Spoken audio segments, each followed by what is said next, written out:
Welcome back. We're back in the garden. Last week I showed you our trellises that we made from the scrap material from building our arch trellis ways to doing pyramid trellises and some vertical trellises. I'll show you how everything is doing so far. It's been about a week and a half since those went in. Also, I harvested all the garlic scapes about 2 weeks ago, and now the garlic is ready to come up. So we're going to be pulling all of our garlic up. We're going to be amending the soil and planting in zucchini, squash, and some okra in its place. And then we have our spinach, which is all done. We pulled that out and we're putting in some new greens. We've got some mustard greens and some dinosaur kale that's going to go in its place. And we have some onions we're going to get planted. I'll explain everything as I go. We have a lot of work, so let's get started. We'll start off by adding some garden prone to the area, kind of fertilizing everything, and top dressing it. This is the area where the spinach was, and we were unable to get all of the compost in like we did everywhere else, so we're just top dressing this area, getting it all amended, and then just mix it all in.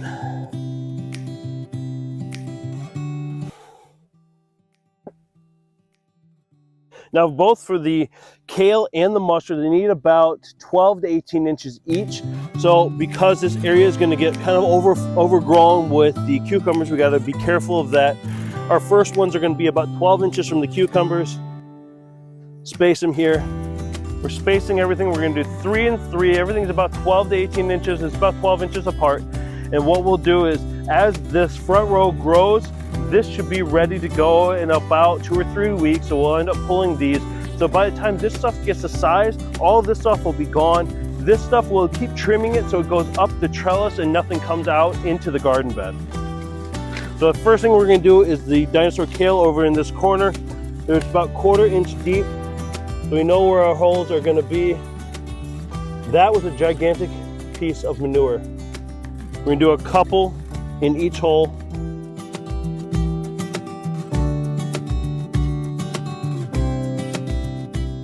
And then we'll thin it out as they grow. Same thing for the mustard.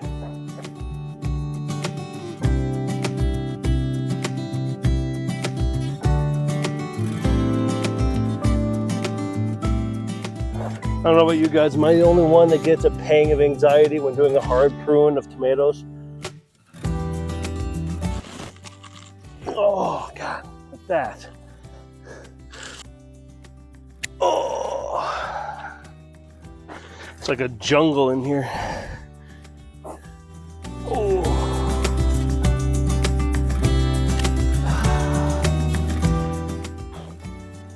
First hard prune. Now you can see with a lot of these, the bottom third, 2/3, is going to be all kind of killed off. It's going to be browned and kind of dying. And this is going to show that you're going to have a good garlic that's ready to go. This is a little on the smaller side, but as we go through, get a little bit bigger. We got a couple different varieties in here. After looking into it, I believe this is all going to be our unknown roasting garlic.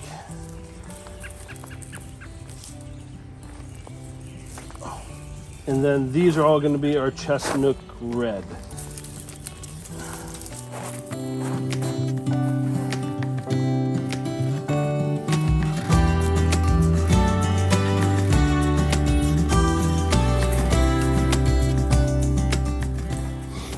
Our last and biggest variety, this is going to be our musics.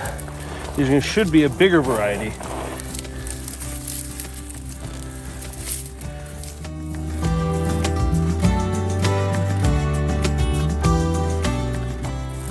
Some didn't do as well. This one had a worm. There you go. See the worms crawling in it? The common theme that we have here with the rotten garlic that we're pulling up, the stuff that's starting to break down and be eaten by worms, is that they ended up being near other plants. So they ended up getting a lot more water than the rest of the garlic. And that saturation of water ended up rotting the bulbs. So in the future, I won't plant anything else in these beds, and if I do, it's going to be watered sparingly. We've harvested 73 cloves of garlic. 5 didn't make it, And of what we planted, probably a dozen or so didn't come up. I'd say it's a pretty good harvest. Now to amend this area before we plant, get some compost.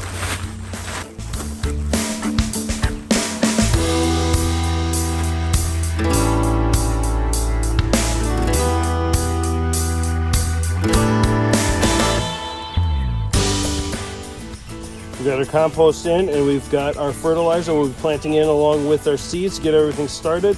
We have our okra going in over here. Then we've got our summer squash. And then we've got 2 zucchini plants that are going to go over here. We've got a Fort Hook zucchini and a Black Beauty zucchini. They each need about 18 inches of space. I'm going to be planting 2 seeds per hole that I plant in. Everything goes in about 3/4 of an inch. So we can allow for some spillover. Now for our last harvesting, we have our globe radishes. They're dispersed in between everything in here.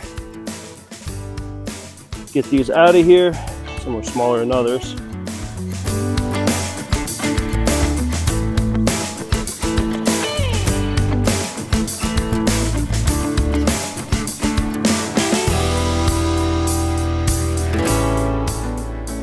Now, interestingly, we have this that's made its way into the garden. These are tomato plants. We never planted these, but they're in here.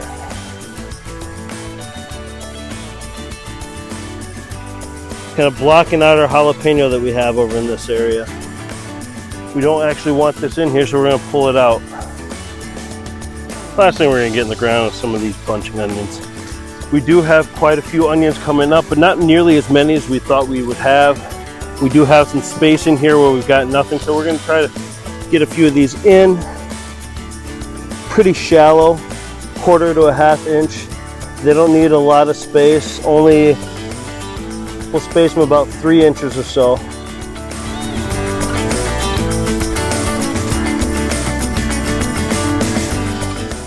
Couple per hole, just to make sure something takes.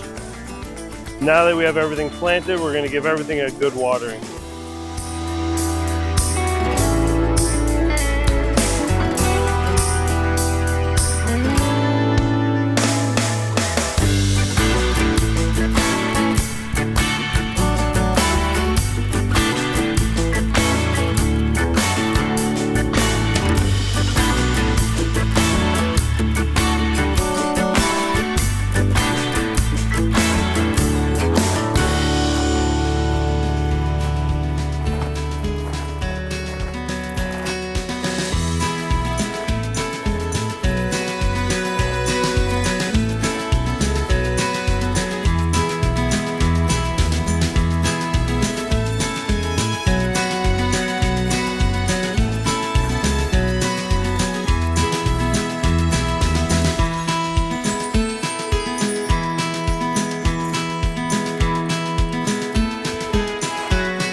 Alright guys, so that is it. In the coming weeks, we'll be thinning out everything we've planted and continue to trim out the tomatoes and the cucumbers. And then we're going to start our harvesting by late summer. With all the different varieties of vegetables that we're growing, we have a ton of different recipes we're going to be trying. We're going to be doing a lot of pickling and canning and using everything that we can. We have a lot of new ideas for recipes that we're going to try out, and we'll bring you guys along with our experiments. So stay tuned for that. If you have any questions, comments, concerns, or any suggestions on things I should try or I should do, leave them in the comment section below. And as always, thanks for watching, and we'll see you soon.